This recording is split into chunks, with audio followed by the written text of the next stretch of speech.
أعوذ بالله من الشيطان الرجيم. بسم الله الرحمن الرحيم. والنجم إذا هوى ما ضل صاحبكم وما غوى وما ينطق عن الهوى إن هو إلا وحي يوحى علمه شديد القوى ذو مرة فاستوى وهو بالأفق الأعلى ثم دنا فتدلى فكان قاب قوسين أو أدنى فأوحى إلى عبده ما أوحى ما كذب الفؤاد ما رأى أفتمارونه على ما يرى ولقد رآه نزلة أخرى عند سدرة المنتهى عندها جنة المأوى إذ يغشى السدرة ما يغشى ما زاغ البصر وما طغى لقد رأى من آيات ربه الكبرى أفرأيتم اللات والعزى ومناة الثالثة الأخرى ألكم الذكر وله الأنثى تلك إذا قسمة ضيزى إن هي إلا أسماء سميتموها أنتم وآباؤكم ما أنزل الله بها من سلطان إن يتبعون إلا الظن وما تهوى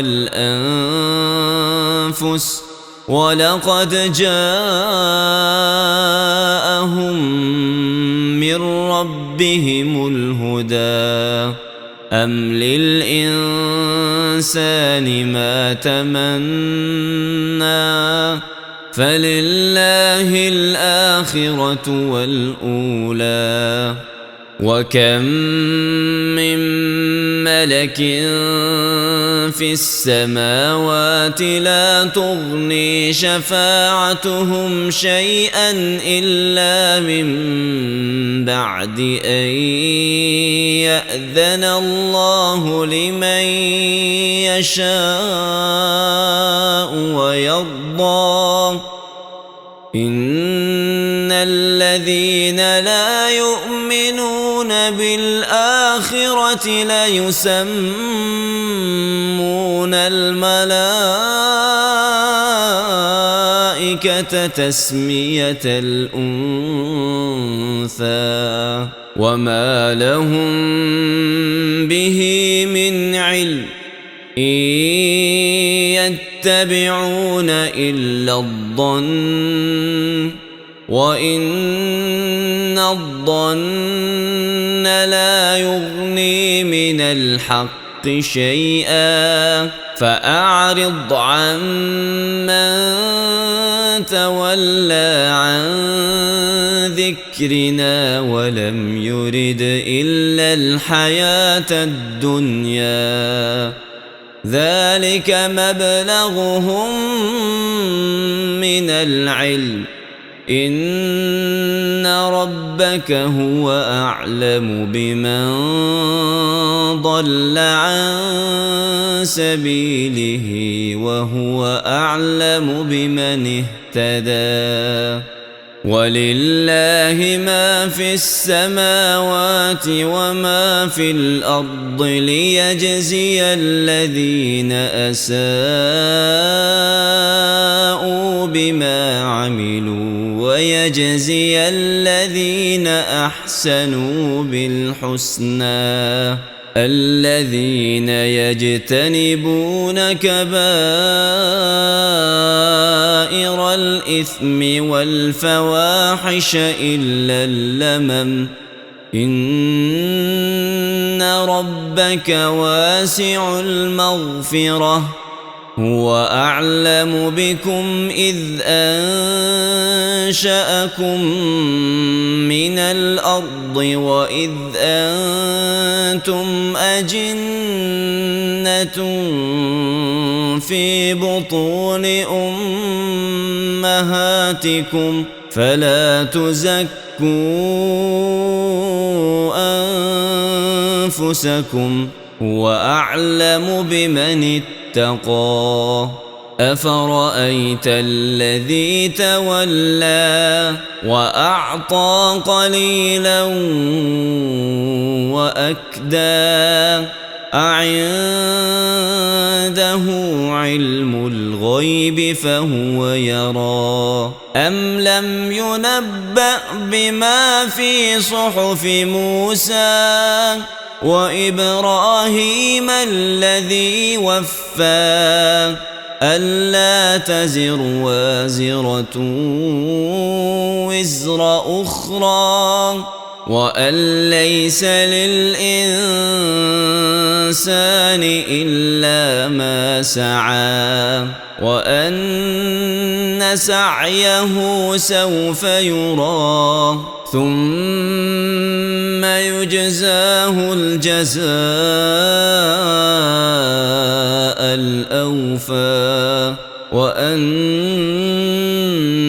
إلى ربك المنتهى وأنه هو أضحك وأبكى وأنه هو أمات وأحيا وأنه خلق الزوجين الذكر والأنثى من نطفة إذا تمنى وأن عليه النشأة الأخرى وأنه هو أغنى وأقنى وأنه هو رب الشعرى وأنه أهلك عادا الأولى وثمود فما أبقى وقوم نوح من قبل إنهم كانوا هم أظلم وأطغى والمؤتفكة أهوى فغشاها ما غشا فبأي آلاء ربك تتمارى هذا نذير من النذر الأولى أزفت الآزفة ليس لها من دون الله كاشفة أفمن هذا الحديث تعجبون وتضحكون ولا تبكون وأنتم سامدون فاسجدوا لله واعبدوا